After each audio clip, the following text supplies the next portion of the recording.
Bismillahirrahmanirrahim. Assalamualaikum warahmatullahi wabarakatuh. Perkenalkan, kami dari kelompok 2 yang beranggotakan 3 orang yang terdiri dari Muhammad Musyari, saya sendiri Ayu Azaferiana HN, dan Zalfa Fadila Salsabila B. Di sini kami akan memberikan sebuah penjelasan terkait dengan tugas proyek kami sebagai tugas akhir final untuk mata kuliah text mining. Dengan judul yang kami angkat di sini yakni analisis klasifikasi kategori pada portal berita detik.com berbahasa Indonesia menggunakan algoritma naive Bayes classifier. Untuk itu, sebagai pengantar yang melatar belakangi kami mengambil proyek ini karena kita ketahui bersama pada tahun 2006 pertumbuhan dan pertukaran informasi telah mencapai lebih dari 550 triliun dokumen dengan tambahan 7,7 juta halaman internet baru setiap harinya. Salah satu dampaknya adalah banyaknya artikel berita yang diunggah di internet dalam waktu yang singkat. Saat ini, pengkategorian berita masih dilakukan secara manual oleh manusia. Dengan banyaknya kategori dan cepatnya waktu publikasi membuat pekerjaan editor menjadi sulit, terutama untuk artikel yang tidak memiliki perbedaan yang jelas. Nah, akan lebih efisien jika kategori berita itu dapat ditentukan secara otomatis menggunakan metode tertentu yang oleh komputer. Kemudian sejalan dengan hal tersebut yang menjadi tujuan kami, yakni tujuan dari analisis klasifikasi kategori pada portal berita detik.com berbahasa Indonesia menggunakan algoritma naive Bayes classifier adalah di sini untuk mengotomatisasi pengelompokan artikel berita secara efisien dan akurat. Ini bertujuan untuk meningkatkan manajemen konten yang mempermudah akses pengguna serta mengevaluasi kinerja naive Bayes dalam klasifikasi teks bahasa Indonesia. Kemudian selanjutnya untuk metode ini akan dijelaskan oleh rekan saya Salfa Fadila. Kenalkan, nama saya Salva Fadila Salsabila. Di sini saya akan menjelaskan metode apa saja yang akan digunakan. Yang pertama itu ada data. Dalam hal pengambilan data, penelitian ini menggunakan fungsi dalam Python yang disebut Beautiful Shop untuk mengambil struktur HTML dari portal berita detik.com. Yang kedua itu ada proses klasifikasi, melibatkan transformasi data menjadi data yang bermakna. Contohnya adalah mengubah teks menjadi indeks istilah nominal. Tujuan utamanya adalah mengurangi dimensi data agar proses komputasi menjadi lebih efisien dan presisi.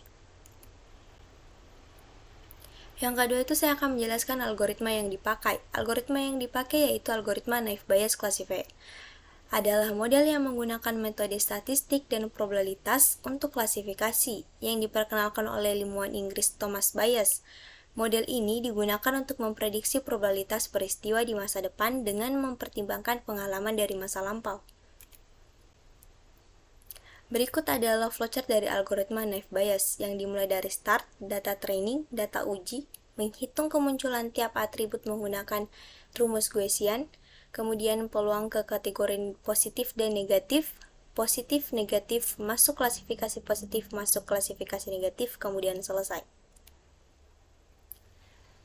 Berikut adalah proses demo yang akan dijalankan oleh Muhammad Musyari.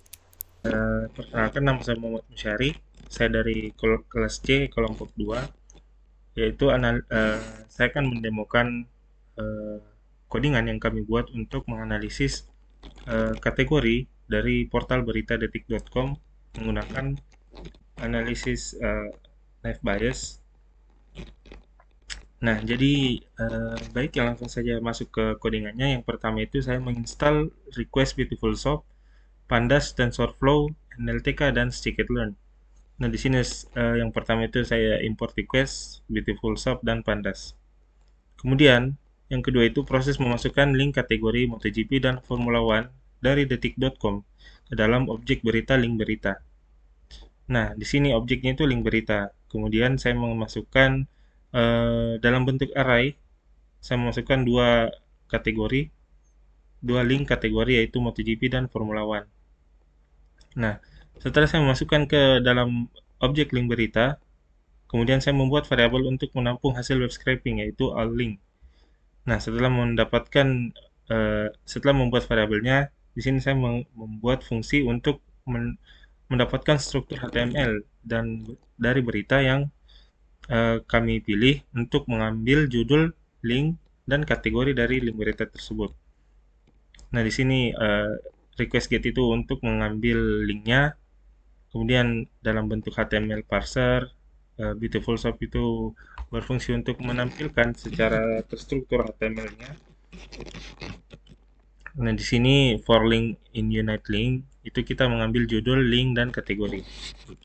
Nah, setelah itu saya membuat fungsi perolangan untuk mengambil data berita, sehingga data yang diambil itu lebih banyak. Kemudian, nah di sini saya tampilkan untuk datanya menjadi data frame atau dalam bentuk tabel. Nah, selanjutnya ketika sudah mendapatkan link-link dari berita tersebut, kita mengambil kontennya atau isi beritanya. Sama seperti tadi, tapi bedanya di sini kita hanya mengambil kontennya. Nah, terus setelah itu kita menambahkan kolom konten ke dalam tabel yang telah kita buat tadi. Nah, setelah kita tambahkan kolom konten, di sini saya ingin menghapus data yang duplikat atau data yang sama, sehingga data ini siap dikelola atau siap di pre-processing. Nah, selanjutnya saya mengekspor ke dalam file CSV. Nah, setelah itu masuk ke tahap pre-processing. Yang pertama itu adalah PIP install sastrawi untuk bahasa Indonesia, kemudian install NLTK, kemudian import library untuk pre-processing. Nah, ini semua untuk import pre-processing. Kemudian ada multinomial naive Bayes untuk pre-processing dengan menggunakan algoritma naive Bayes. Nah, di sini saya install Pang and Stopword dari NLTK, kemudian mengimport dataset dari file yang tadi kita ekspor. Kemudian kita menginisialisasi label dan kolom yang akan di-processing. Yaitu di sini kolomnya yang akan di-processing itu konten, kemudian label yang akan dilabeli itu adalah kategori. Kemudian kita menginisialisasi fungsi stopword dan stemmer. Selanjutnya ini adalah fungsi untuk menghilangkan simbol dan angka. Kita menggunakan regex atau regular expression sehingga angka dan simbolnya dapat dihilangkan. Kemudian ini adalah proses tokenizing. Selanjutnya ada proses casefolding, yaitu untuk menghilangkan huruf kapital dari kalimat kita atau data kita. Kemudian stopword untuk menghilangkan kata penghubung, kemudian stemming, dan setelah di pre-processing, kita menggabungkan semua hasil dari pre-processing tersebut. Nah, sehingga akan menampilkan dataset atau data yang telah dikelola menjadi seperti ini. Ini tampilannya. Nah, setelah di pre-processing, kemudian kita akan menghitung akurasinya. Nah, di sini kita akan membagi dua data yang telah kita punya menjadi data testing, kemudian data training.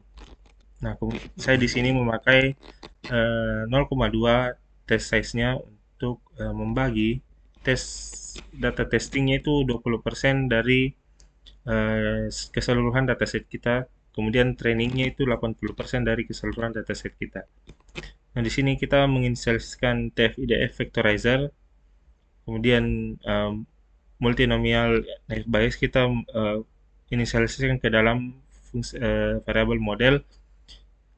Terus kita memprediksikan model kita dan menampilkan confusion matrixnya, sehingga kita mendapatkan akurasi sebesar 0,95% atau 95%.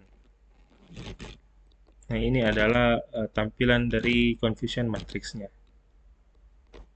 Selanjutnya, kita menginstal word cloud untuk menampilkan bahwa kata apa yang paling sering muncul dalam dataset kita.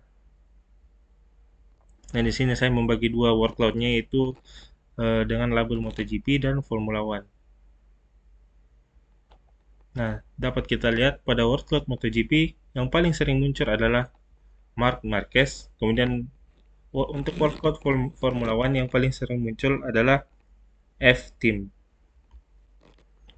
Oke, itu saja dari saya. Sekian. Nah, itulah penjelasan yang dapat kami sampaikan terkait dengan analisis klasifikasi kategori pada portal berita.detik.com berbahasa Indonesia menggunakan algoritma F-bias classifier sebagai pemenuhan tugas final pada mata kuliah text mining. Lebih dan kurangnya mohon dimaafkan. Wassalamualaikum warahmatullahi wabarakatuh.